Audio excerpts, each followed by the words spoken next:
The Uilleann pipes are a woodwind reed instrument that were developed in around the 1700s. They were called Irish pipes or Union pipes, but now today they're more commonly called Uilleann pipes because you use your elbow to press the bellows, and the Irish word for elbow is Uilleann. They were developed from the pastoral pipes, which had a slightly longer chanter. Our chanter is a little bit shorter, which means that you can sit down and place the chanter on your knee on a leather pad. The leather pad seals the bottom of the chanter, which means that you can play the second octave by putting a little bit more pressure on the reed.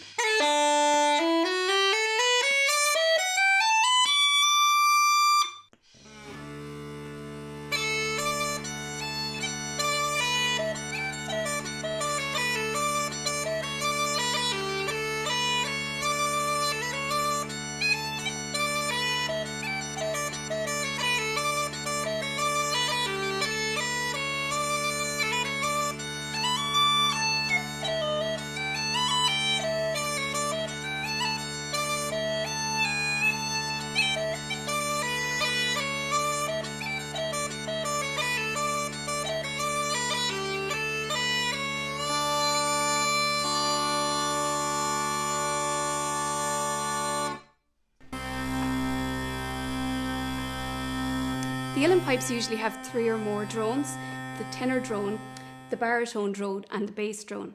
And the main function of the drones is to provide a continuous background sound to the main melody line. Another important development in the history of the Uilleann pipes were the addition of these long stopped pipes with keys. These are called the regulators.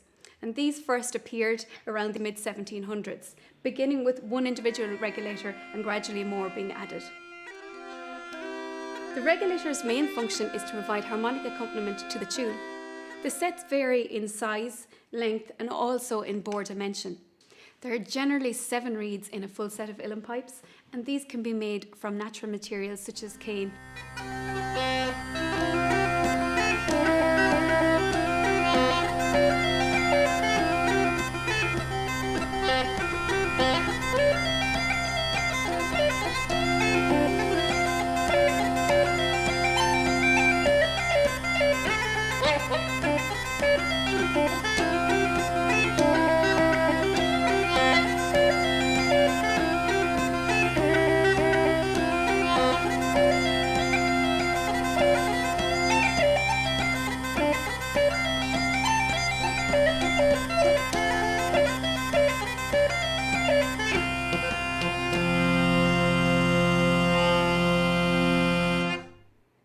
Sean Reid, Sean rud tá stigan son sa chanter agus sé de tána bhfuil tá píbán beag práis agus nuair héanaan an téir tríd so praban siad le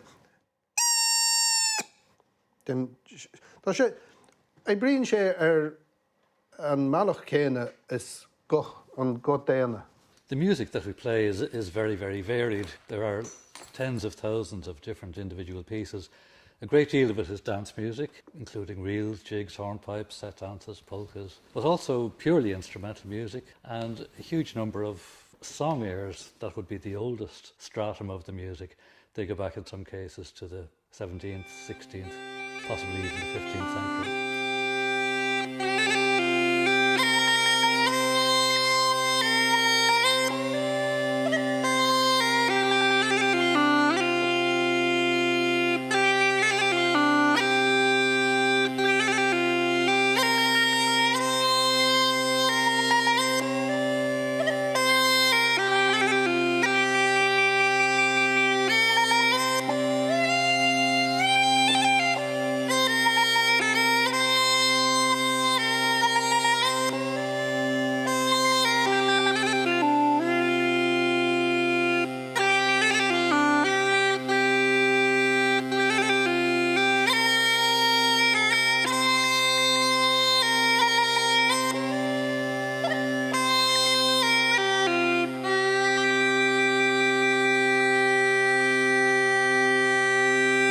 Uilleann piping has been in decline at several stages during its history, in particular in the late 19th century after the famine and the ill effects of that event.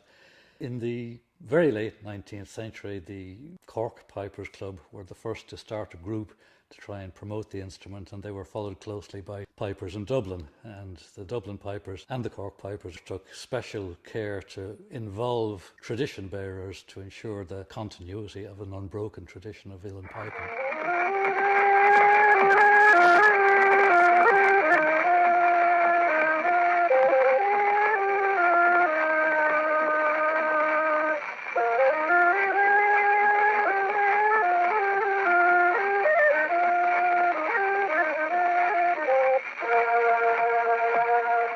Well, also present at that celebrated Feshkiol convention in 1901 was the famous traveller piper John Cash.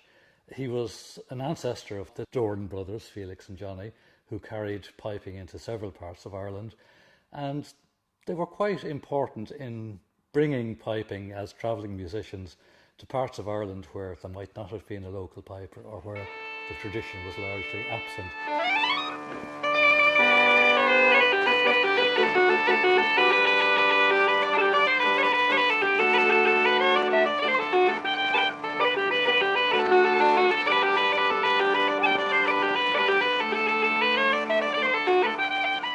Transmission of Uilleann piping is chiefly by oral tradition, where players learn by ear. They normally start on a practice set with just a bag, a bellows and a chanter, normally around 10 years of age, or when their fingers are long enough to span the chanter. Over the last number of years we've seen interest from people of all ages and abilities in learning to play the pipes and to get access to a practice set and to learn from an experienced player. Another very important element in the transmission of Uilleann piping is through families, where it's passed from one generation to the next.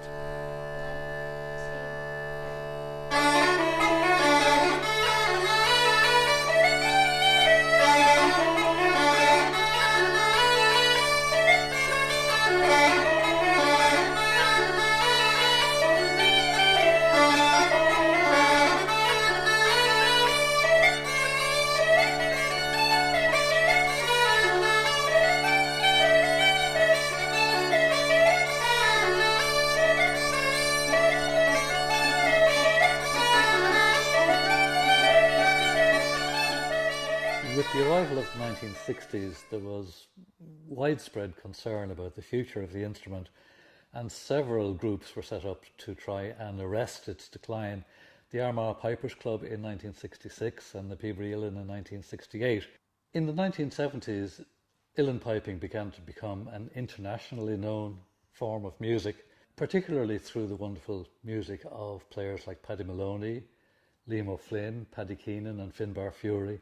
They and the bands they played with brought the music on concert tours to every corner of the world.